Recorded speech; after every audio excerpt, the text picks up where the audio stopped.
Tax से जुड़ी हर उलझनों को दूर करने के लिए लेकर हम हाजिर हैं आपका पसंदीदा शो टैक्स गुरु, जहां हम नियमों के दायरे में रहकर टैक्स बचाने के बेहतरीन तरीके आपको बताते हैं। नमस्कार, मैं हूं लक्ष्मण राय और हमारे साथ इस बार होंगे जाने माने टैक्स एक्सपर्ट शरद कोहली साहब।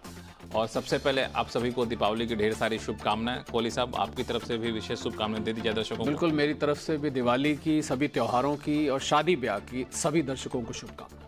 तो इस खास मौके पे हम लोग अपने शो में कई सारी बातें करेंगे, कुछ दिवाली से जुड़ी हुई बातें भी करेंगे। मिसाल के तौर पर दिवाली के इस मौके पर अगर आप ले रहे हैं या दे रहे हैं महंगे गिफ्ट, तो क्या टैक्स की भी करनी है चिंता? रिश्तेदारों में लेन देन पर कैसे बचें टैक्स की अड़चन से? और साथ ही ये भी बताएंगे कि कमर्शियल रेंटल पर जीएसटी का क्या है पेंच और कैसे उसको सुलझाएं। इन सारे मुद्दों पर बातचीत करेंगे, लेकिन सबसे पहली बात दीपावली की। आमतौर पे दीपावली में कई लोग गिफ्ट देते हैं, कई लोग गिफ्ट लेते हैं। खबरें आ भी रही होती हैं, कई सारी कंपनियां अपने एम्प्लॉय को महंगी महंगी गाड़ियां गिफ्ट कर रहे हैं। तो आप भी किसी को गिफ्ट दे रहे हैं, गिफ्ट ले रहे हैं, तो खुशी का मौका है, खुशी बांटिए इस जरिए। लेकिन एक सवाल है, क्या इसमें आपको टैक्स की भी चिंता करनी चाहिए क्या? तो मैं कोहली साहब से पूछूंगा। कोहली साहब, ऐसे मामले पे टैक्स की चिंता करनी चाहिए? जी हाँ, देखिए, गिफ्ट तो बहुत तरीके के होते हैं लक्ष्मण। एक छोटा सा ड्राई फ्रूट का, मिठाई का डब्बे से लेके, और आपने अभी गाड़ियों की बात करी, कुछ लोग बैंक में डिपॉजिट कर देते हैं, गिफ्ट हो जाता है। कभी कभी कोई पेंटिंग दे दी जाती है, कभी कभी कोई ज्वेलरी का आइटम बड़ा बड़ा दिवाली के मौके पर चलता है। तो मुझे लग रहा है कि जब आप रिश्तेदारों से गिफ्ट ले रहे हैं, हम अक्सर इसका जिक्र करते रहते हैं, आपको याद होगा, हम रिश्तेदारों की लिस्ट भी गिनवाते हैं। दादा, पोता, मामा, मामी, नाना, नानी, दंद, भाभी, साला, सलज, आपको याद होगा 56 to 10 में जो लिस्ट आती है।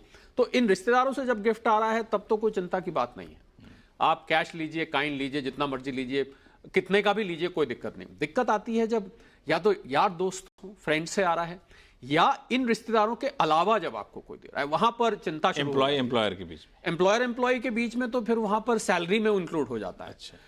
पर मैं अभी बात कर रहा हूं जो आपके घर पर आपके दोस्त आके दे जाते हैं, और वो लोग दे जाते हैं, तो उन लोगों के साथ आप 50,000 तक तो कोई दिक्कत नहीं है। 50,000 कोई एक गिफ्ट की कीमत है, एक पूरे गिफ्ट की मिलाकर? बिल्कुल, मैं इसी पे आ रहा था, आपने मेरे दिल की बात छीन ली कि मान लीजिए एक गिफ्ट कोई 15,000 का, 15,000 रुपए आपको दे गए, दूसरे साहब 18,000 दे गए, तीसरे फिर आके 20,000 दे गए। अब ये सारा कुछ जोड़कर 50,000 से अगर ऊपर हो गया तो पूरे के पूरे पर टैक्स लग जाएगा। तो आप जितने भी आपके पास गिफ्ट आ रहे हैं साल भर में, उन सबका लेखा जोखा रखिए, क्योंकि अगर वो 50,000 से ऊपर। अब सवाल ये आता है लक्ष्मण कि क्या क्या चीजें हैं गिफ्ट में। मैंने बैंक डिपॉजिट्स की, कैश की बात करी, मैंने महंगी पेंटिंग्स की बात करी, ज्वेलरी की बात करी, इसमें कुछ स्कल्पचर्स भी आते हैं। अब एक किसी ने मेरे को आगे पूछा, साहब हमें तो किसी दोस्त ने 5 लाख की कार दे दी। आपने सुना होगा बॉलीवुड में, मैंने सुना जब एक दूसरे को गिफ्ट करते हैं कुछ बॉलीवुड के एक्टर्स, तो आपने अक्सर सुना होगा कार गिफ्ट कर देते। कार गिफ्ट कर, आपने बहुत सुना होगा। कार में क्या कुछ खासियत होती है? खास इसलिए है कि वो जो लिस्ट है 56 to 10 के अंदर, जो रिश्तेदारों की लिस्ट है, उससे तो ठीक है, दोस्त उससे बाहर है, पर वो उस लिस्ट के अंदर कार नहीं है। अच्छा। पर इसमें मेरा इंटरप्रिटेशन अपना जो बहुत कार नहीं है, मतलब कार अगर आप देते हैं तो वो 50,000 के लिमिट के अंदर कवर नहीं होगी। अच्छा। पर मेरा अपना इंटरप्रिटेशन लक्ष्मण ये कहता है कि अगर कोई ऐसा आइटम किसी को दे रहा है जो कि भले ही उस लिस्ट में नहीं है, जो मैंने आइटम गिनवाया, बैंक हो गया, ज्वेलरी हो गया, महंगी पेंटिंग्स हो गई, इस इंटेंशन से किया जा रहा है कि आप टैक्स को बचाना चाहते हैं। मैं आपको बहुत साधारण एग्जाम्पल देता हूं। मान लीजिए एक दोस्त ने किसी को कार गिफ्ट करी 50 लाख की। उसने क्या किया, कार को लिया तुरंत। अब कार जब शोरूम से निकलती है तो कुछ कीमत टूट जाती है। उसने क्या किया, 45 लाख की बेच दी और अपने अकाउंट में पैसे ले लिए। अगर कुछ इस तरीके का किया जा रहा है तो फिर साहब इनकम टैक्स वाले क्या कान खड़े हो जाएंगे। पर वैसे अगर आप कार, इस उदाहरण में तो साफ तौर पे आप टैक्स बचाने के लिहाज से काम। जी बिल्कुल। तो वैसे अगर आप जनरल सिद्धांत दें, तो मैं जब लिस्ट को बारीकी से देखा लक्ष्मण, तो उसमें एक सिद्धांत निकल के आया कि कोई भी ऐसी चीज जब आप गिफ्ट कर रहे हैं जिसकी कीमत उतनी ही बनी रहती है या उसकी कीमत ग्रो करती है, तो फिर तो वो गिफ्ट मान ली जाएगी। पर कोई ऐसी चीज है जिसकी लेते ही कीमत गिरनी शुरू हो जाती है, डेप्रिशिएट करनी शुरू हो जाती है, उसको मैंने देखा कि गिफ्ट की परिभाषा से बाहर रखा गया है। पर यह ध्यान रखिएगा कि टैक्स इवेजन की इंटेंशन नहीं होनी चाहिए, वरना गाड़ी और ऐसी चीजें भी उसमें इंक्लूड करी जा सकती हैं। तो मतलब कुल गिफ्ट की कुल कीमत 50,000 रुपए से ज्यादा होगी तब आपको टैक्स देना पड़ेगा। हाँ, और अगर वो आपका रिश्तेदार नहीं है तो देना होगा। तो देना। अगर रिश्तेदार से है तो कोई दिक्कत नहीं। फिर कोई दिक्कत तो रिश्तेदार में एक चीज बता दूं कि कोहली साहब ने बताया तो सही कि रिश्तेदार से गिफ्ट मिलने पर आपको नहीं देना पड़ेगा टैक्स, लेकिन एक पेच है, रिश्तेदारों से जब आप लेन देन करते हैं, गिफ्ट के अलावा दूसरे मुद्दों की बात करें तो उस लेन देन में किस रिश्तेदार से ले रहे हैं, किससे दे रहे हैं, उसमें बड़ा अंतर होता है। इस अंतर को समझाएंगे जब हम लोग शो में आगे चल करके। लेकिन जो गिफ्ट की बात चली तो एक और बात, दीपावली के साथ ही काफ़ी शादी ब्याह के मौसम शुरू हो जाएंगे। करीब 35 लाख शादियां होनी है, अभी बता रहे थे कोहली साहब मुझे। तो शादियों में भी कई सारे गिफ्ट मिलने वाले हैं, कई सारे लोग गिफ्ट देते हैं, तो वहाँ पर भी क्या है, यही नियम लागू होता है कोहली साहब? जी हाँ, मुझे पता लगा कि 23 नवंबर और 10-15 दिसंबर के बीच में करीब 30-35 लाख शादियां। 30-35 लाख शादी के मतलब एक एक जोड़ा लगा लीजिए तो 70 लाख लोग शादी करेंगे, और उनके 5-5 परिवार के लोग लगा लीजिए तो 3.5-4 करोड़ लोग शादी से प्रभावित होंगे। गेस्ट अलग हैं। तो शादी के मौके पर लक्ष्मण जो गिफ्ट आता है वो शादी के मौके पर गिफ्ट एग्जेम्प्ट होता है। जितने भी आपको तोहफे आते हैं सब माफ है। अब किसी ने पूछा कि साहब शादी से पहले सगाई होती है, मंगनी होती है, मेहंदी की रस्म होती है, बाद में रिसेप्शन होता है, तो क्या आपने तो कहा शादी के दिन? जी हाँ, जो रूलिंग्स ये कहती है कि शादी के मौके पर उससे थोड़ा पहले या उससे थोड़ा बाद में, मतलब शादी का जो पूरा का पूरा प्लान है उसके अंतर्गत जो गिफ्ट्स आ रहे हैं वो माफ होगा। परंतु अब इसमें भी एक पेच है। पेच ये है कि गिफ्ट किसको दिए जा रहे हैं। दूल्हा दुल्हन को जो गिफ्ट आ रहे हैं वो माफ है, और दूल्हा दुल्हन के साथ अब यहाँ तो हमारे यहाँ कहते हैं कि शादी दो परिवारों का भी मिलन होता है। पति पत्नी का तो होता ही है, पर दो परिवार भी एक हो जाते हैं। तो क्या दूल्हा या दुल्हन के माता पिता को दिए गए गिफ्ट, क्या वो भी शादी की परिभाषा में आते हैं, यानी कि एग्जेम्प्ट गिफ्ट में आते हैं? इसका जवाब है ना। नहीं। अगर आप माता पिता को कोई, मान लीजिए कोई बड़ा ज्वेलरी का हार, आपने सुना होगा सासू माँ को हार चढ़ जाते हैं, ससुर जी को कोई महंगी अंगूठी चढ़ जाती है, हमने तो सुनने में आता है, अपना आपस में प्रेम में, मैं दहेज वहेज की बात नहीं करता, पर प्यार मोहब्बत में ये दे दिया जाता है। तो अगर ऐसा होता है तो वो साहब एग्जेम्प्ट नहीं होगा। अच्छा, तो शादी के मौके पर गिफ्ट एग्जेम्प्ट है, परंतु केवल दूल्हा और दुल्हन को जो आ रहे हैं, अगर आप रिश्तेदारों को दे रहे हैं, अभी वो रिश्तेदार बने नहीं हैं, शादी के बाद बनेंगे रिश्तेदार, पर वो गिफ्ट माफ नहीं होंगे। तो बड़ा ही पते की बात है। इसका ध्यान रखिएगा आप लोग कि इसमें पेच है, तकनीकी पेच है। हालांकि आमतौर पर कई लोग इसका ध्यान नहीं रखते, लेकिन इनकम टैक्स डिपार्टमेंट अगर पीछे पड़ जाए तो इन सब पे सवाल आपसे जरूर पूछ सकता है। चलिए शुरू करते हैं सवाल जवाब का सिलसिला। सबसे पहले चलते हैं गुजरात, जहाँ से तुषार जी हमारे साथ फोन लाइन पर जुड़ चुके हैं। तुषार जी नमस्कार। मेरा क्वेश्चन ये था सर कि माइनर्स में जो अकाउंट में जो टीडीएस होता है वो किस तरह से क्लेम करा जाए, क्योंकि इनकम तो क्लब हो जाती है गार्डियन में, लेकिन गार्डियन के 26 ईयर्स में माइनर का टीडीएस शो नहीं कर पा रहा है।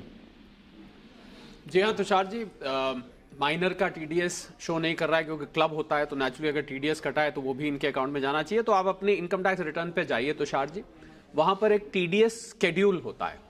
उस टीडीएस शेड्यूल, कुछ लोग शेड्यूल भी बोलते हैं, उसमें आप जाइए, उसमें टीडीएस फॉर अदर्स का एक आपको टैब मिलेगा। उस टैब को आप क्लिक करिए, उसमें आप अपने बच्चे का पैन नंबर डालिए। जैसे ही आप डालेंगे उसका टीडीएस आपके अकाउंट में क्रेडिट के लिए मान्य कर लिया जाएगा। तो मैं रिपीट करता हूं, आईटीआर में जाइए, टीडीएस शेड्यूल पे जाइए, टीडीएस फॉर अदर्स में जाइए, अपने बच्चे का पैन नंबर डालिए और वो आपके अकाउंट में ऑटोमेटिकली क्रेडिट हो जाएगा। मैं उम्मीद करता हूं कि आपके बच्चे का टीडीएस का क्रेडिट आप ले पाएंगे, क्योंकि क्लबिंग की वजह से उनकी इनकम पर टैक्स भी आप ही दे रहे हैं। तुषार जी, उम्मीद करते हैं कि आपके सवालों का जवाब मिल गया होगा। फिर भी अगर कोई उलझन हो तो आप tax@moneycontrol.com पर लिख सकते हैं और टैक्स गुरु फिर आपको इसी तरह से आपकी मदद करेगा। आगे बढ़ते हैं, चलते हैं उज्जैन, जहां से कमल गर्ग साहब हमारे साथ फोन लाइन पर जुड़ चुके हैं। गर्ग साहब नमस्कार। नमस्ते जी, कैसे मैं हैं? कमल गर्ग बोल रहा हूँ उज्जैन से। जी बताएं। मेरा बेटा 5 वर्षों से हाँ। एक भारतीय कंपनी द्वारा भेजा गया नीदरलैंड में काम कर रहा है। ठीक है। उसे वहीं नीदरलैंड में सैलरी मिलती है यूरो में, और अब वो भारत वापस आना चाहता है और अपनी जो बचत है उससे भी भारत लाना चाहता है सर। अच्छा। उसके भारत में सेविंग बैंक में अकाउंट है। तो सर मेरे 2-3 प्रश्न है, सब एक साथ पूछ लूं मैं? आप सब पहले related है। पहले एक अच्छा पूछ ले, तो अगर सब रिलेटेड हैं तो एक ही साथ पूछ लीजिए। हाँ, तो सर ये है कि यूरो को कन्वर्ट कराकर एसबी अकाउंट में जमा करवाएं या अलग से ही कोई एनआरआई अकाउंट खोलें, ये पहला क्वेश्चन। रुक जाइए, यहीं पर रुक जाइए। कोहली साहब, क्या पनिंग का जवाब दीजिए। जी हाँ, बिल्कुल। अगर यूरो को वो भारत में जमा कराते हैं तो आप किसी भी अकाउंट में उसको जमा करा सकते हैं। शर्त यह है कि जिस बैंक से आप डील कर रहे हैं वो फॉरेन एक्सचेंज में डील करता हो, तो वो आपके नॉर्मल अकाउंट में उसको क्रेडिट कर देंगे। वैसे नॉर्मली क्या होता है कि जब बाहर विदेश में काम कर रहे होते हैं तो एक एनआरओ अकाउंट खोला जाता है, जिसको नॉन रेजिडेंट ऑर्डिनरी अकाउंट कहते हैं, या एक एनआरई अकाउंट होता है जिसको नॉन रेजिडेंट एक्सटर्नल अकाउंट कहते हैं। तो मैं उम्मीद करता हूं कमल जी कि उनका कोई ना कोई अकाउंट होगा, पर नहीं भी है तब भी आप उसको जमा कराएं और बाकायदा आप यूरो कराएंगे, पर यहां पर क्रेडिट वो भारतीय रुपए में ही हो। सिर्फ आपको ध्यान देना है कि जिस बैंक में अकाउंट खुलवाएं वो बैंक फॉरेन एक्सचेंज में डील करता हो। अगला सवाल क्या है सर? अगला सवाल है, ऐसी राशि लाने पर कोई टैक्स लगेगा सर? जी नहीं, क्योंकि वो पैसा उन्होंने कमाया है जिस समय वो नॉन रेजिडेंट थे, और उस पर उन्होंने, जाहिर बात है, नेदरलैंड्स में टैक्स दिया होगा, तो वहां की क्योंकि सेविंग्स यहां लेके आ रहे हैं तो इस पे कोई टैक्स नहीं लगेगा। ये सिर्फ एक डिपॉजिट माना जाएगा, कैपिटल रिसीट मानी जाएगी, और कोई टैक्स इस पर नहीं लगेगा। और कोई सवाल है? सर नेक्स्ट सवाल है, ये यूरो से इंडियन रुपीज में कन्वर्जन किस संस्था, एजेंसी या बैंक से कराना चाहिए सर? इसके बारे में कुछ आए?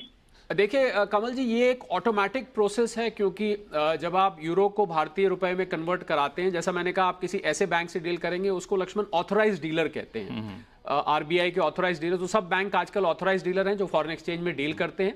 तो जब आप बैंक में जमा कराएंगे तो स्वतः अपने आप ही वो उसको रुपये में कन्वर्ट कर देंगे। आपको उसके लिए कोई एफर्ट नहीं करना पड़ेगा। आप सिर्फ उस बैंक को कितने यूरो आ रहे हैं ये बताएंगे या रेमिटेंस आएगी तो वो रुपए में अपने आप ही कन्वर्ट हो जाएगा। और मैं आपको एक और बात भी बता दूं, बहुत से लोग मेरे से पूछते हैं, लक्ष्मण, कि क्या इसको हम यूरो में ही रख सकते हैं यहाँ पर?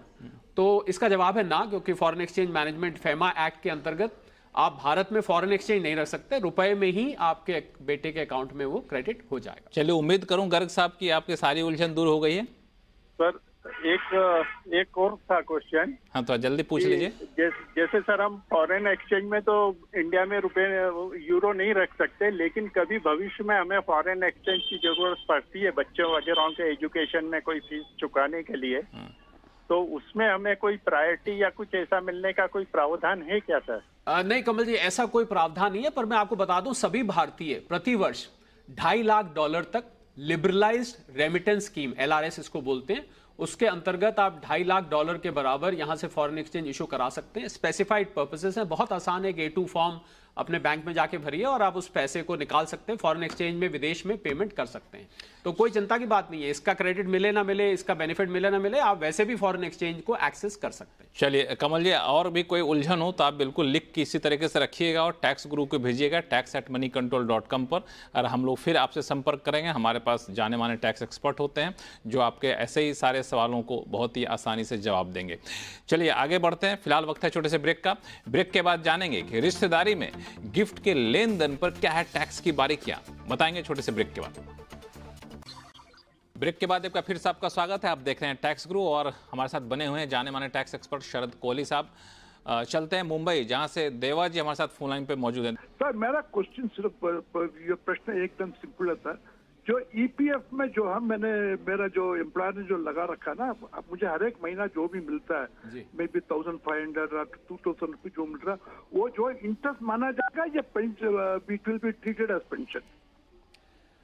ईपीएफ में जो मिल रहा है आपको वो तो इंटरेस्ट ही माना जाएगा, क्योंकि ईपीएफ के ऊपर जो ब्याज आ रहा है आपको वो तो आपको मिला जाएगा। पर अगर डेजिग्नेटेड पेंशन है तो फिर पेंशन मिली जाएगी। आपकी जो स्लिप आती है आप उसमें देखिए, उसमें वो लोग हेड मार्क करते हैं, क्योंकि होता क्या है लक्ष्मण, जनरली पेंशन और किसी भी प्रकार से अगर आपको एन्युटी में मिल रहा है तो उस पर लिखा होता है ये एन्युटी है, पेंशन है, इंटरेस्ट है, तो आप उस पर देखिए, अगर पेंशन लिखा है तभी पेंशन माना जाएगा, वरना पेंशन नहीं माना जाएगा। वो साहब एन्युटी ट्रीट कर रहे हैं सर वो लोग। अगर एन्युटी एम्प्लॉयर से आ रहा है और एन्युटी पेंशन की, जी नहीं, एन्युटी जो है एम्प्लॉयर से आ रहा है सर। तो एम्प्लॉयर से आ रहा है, एन्युटी आ रहा है, तो वो पेंशन के रूप में ही आ रहा है। नहीं सर, ये पैसा जो है जमा कर रखा है इन्होंने ईपीएफ में, ईपीएफ ऑफिस में। जी they are managing the pension, वो ही पेंशन मैनेज कर रहे मेरे। हाँ, जो तो भी है रिटर्न। हाँ, तो अगर ईपीएफ से आ रहा है फिर तो आपका प्रोविडेंट फंड वो हो गया, फिर तो वो प्रोविडेंट फंड कहलाएगा। आगे भी कोई ऐसे उलझन हो तो आप हमसे संपर्क करिएगा। और ब्रेक पे जाने से पहले एक बड़ी पते की बात है जो हमने आपको शो के शुरुआत में बताया था, वो था कि रिश्तेदारों से जो हम लेन देन करते हैं तो उस पर टैक्स कहाँ बीच में आ जाता है। रिश्तेदार होते हैं, हमारी मर्जी, हम जितने पैसे लें एक दूसरे को दें, टैक्स कहाँ आता है। तो कई बार हम लोग अपने शो में बताए भी हैं कि हम इन रिश्तेदारों को अगर पैसा देते हैं तो वहाँ पे टैक्स नहीं आता है। तो उनकी एक पूरी लिस्ट है, लेकिन उस लिस्ट में एक हमारे कोहली साहब की बड़ी पारखी नज़र पड़ गई है। वो पारखी नज़र क्या है जो आपको बड़े काम की है, नहीं सुनिएगा तो बड़ी मुश्किल में पड़ जाइएगा। कोहली साहब क्या हो मामला? जी हाँ, बिल्कुल 56(2)(10) में लक्ष्मण, जिसका हम अक्सर जिक्र करते रहते हैं कि रिश्तेदारों में गिफ्ट माफ होता है। आपने अभी थोड़ी देर पहले हमने 50,000 के गिफ्ट की बात करी, यहाँ कोई लिमिट नहीं है। अब कौन रिश्तेदार है? देखिए, माता पिता, बेटा बेटी, दादा दादी, पोता पोती, चाचा भतीजा, मामा मामी, मासी भांजा, नंद भाभी, साला जीजा, ये एक ऐसे रिश्तेदारों की लिस्ट 56(2)(10) के अंतर दी हुई है। पर इसमें एक पेज है। पेज क्या है? और ये केस मेरे सामने आया। चाचा ने भतीजे को 5 लाख रुपए गिफ्ट किए, ठीक है साहब, 56(2)(10) में माफ है। अब भतीजा जब कमाने लगा और हो गया तो उसको याद रहा कि मेरे चाचा ने मुझे 5 लाख गिफ्ट किए थे, जिसकी वजह से मैं पैरों पे खड़ा हो सका। उसका मन आया, चाचा पे प्यार आया, स्वाभाविक है। उसने कहा, चाचा जी मैं आपको 5 लाख की बजाय आज 10 लाख गिफ्ट करता हूं। बस यहीं आके पेच फंस गया। चाचा से भतीजे को तो माफ है, अब चाचा भतीजे से चाचा, पर भतीजे से चाचा को माफ नहीं है। ये तो मैंने कभी सोचा ही नहीं था कि ऐसा हो सकता है। ये टू वे नहीं है। ये तो उस पे चाचा साहब के ऊपर टैक्स लग गया। तो उसने कहा, भतीजा चाचा भतीजे को दे रहे हैं तो भतीजा है, पर भतीजा चाचा को दे रहा है तो चाचा नहीं है उस समय, इस पॉइंट ऑफ व्यू से। और यही रूल बुआ के ऊपर भी अप्लाई होता है, यही मामा भांजे के ऊपर भी अप्लाई होता है, यही मासी के ऊपर भी अप्लाई होता है। इनफैक्ट ITAT का चेन्नई का एक केस आया जब मासी ने अपने भांजे को दिया, पर जब भांजे ने मासी को दिया तो वो टैक्सेबल हो गया। तो क्या इसको एक कॉमन फार्मूला माना जाए कि बड़े दिया छोटे को तो ठीक है, छोटे ने दिया बड़े को तो दिक्कत है कि नहीं? ऐसा कोई एग्जांपल है जिसमें ऐसा आप समझ सकते हैं? क्योंकि नेचुरली भतीजा चाचा से छोटा, हालांकि गांव में मुझे ऐसे चाचा मिले जो कि भतीजे से ज्यादा उम्र के। तो लेकिन लिस्ट में कहीं ऐसा भी है कि कोई ऐसा जिक्र किया गया जहां छोटा बड़ा को दे रहा है तो वहां भी माफ है?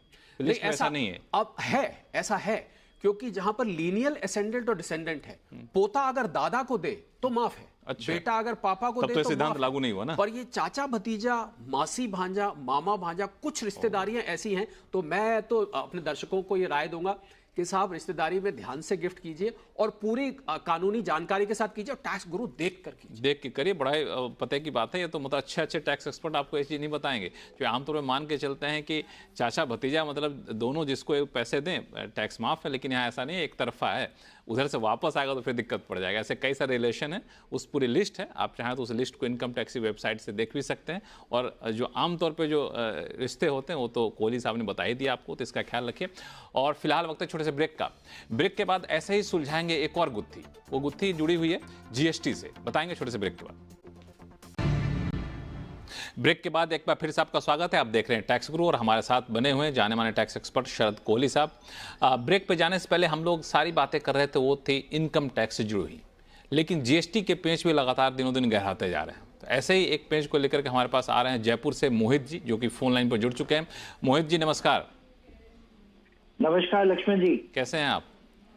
बहुत बढ़िया, आप कैसे हैं? हम लोग बहुत अच्छे हैं। और बताइए हम लोग टैक्स गुरु कैसे आपको मदद कर सकता है? हाँ जरूर जरूर। पहले तो बहुत बहुत धन्यवाद मेरा ये प्रश्न लेने के लिए। मैं बहुत धन्यवाद हूँ लक्ष्मण जी का और कोहली साहब का भी खास तौर से, क्योंकि ये प्रोग्राम बहुत ही नॉलेजेबल प्रोग्राम है और मैं इसका कोई भी एपिसोड मिस नहीं करता हूँ, क्योंकि बहुत अच्छा लगा आपका फीडबैक जान करके। जी जी जी। अच्छा, सवाल मेरा ये था कि मैं जयपुर के अंदर मेरा टॉयज का एक छोटा सा बिजनेस है और मैंने जो अपना शॉप है वो रेंट पे ली हुई है। तो इसका जो रेंट आता है उस पे GST लग के आता है। अभी क्या हुआ, लास्ट मंथ जो है जब इलेक्ट्रिसिटी का बिल आया, बिजली का बिल आया, तो उसमें भी GST लगा के मेरे लैंडलॉर्ड ने भेजा है। अच्छा। तो मेरे को ये थोड़ी सी कंफ्यूजन हुआ, क्योंकि इलेक्ट्रिसिटी का बिल, जो बिजली का बिल है, वो तो जयपुर स्टेट इलेक्ट्रिसिटी बोर्ड को जाएगा, तो वो तो कोई सर्विस नहीं दे रहे हैं, वो तो सीधा हम इलेक्ट्रिसिटी बिल की पेमेंट करेंगे, वो जमा करा देंगे। तो यही सवाल था कि क्या ये लीगल है, क्या इसमें कुछ और कोई चीज है कि क्या मुझे जीएसटी देना पड़ेगा? ये आपने बहुत ही अच्छा सवाल पूछा है। ये इसलिए बहुत अच्छा है क्योंकि अभी हाल ही में सरकार की तरफ से, वित्त मंत्रालय की तरफ से इस पर एक सफाई दी गई है। वो सफाई क्या है और आपके लिए सफाई कितने काम की है, कोहली साहब से समझते हैं। कोहली साहब, वो जो सफाई आई थी वित्त मंत्रालय की, इन पे भी लागू होती है? जी हाँ, बिल्कुल लागू होती है मोहित जी। बच्चों की दुनिया में खुशियां बांटते रहिए खिलौने बेचकर। बिल्कुल बिजली के बिल के ऊपर पहले लोग चार्ज कर रहे थे लक्ष्मण, यही इसीलिए सफाई देनी पड़ी।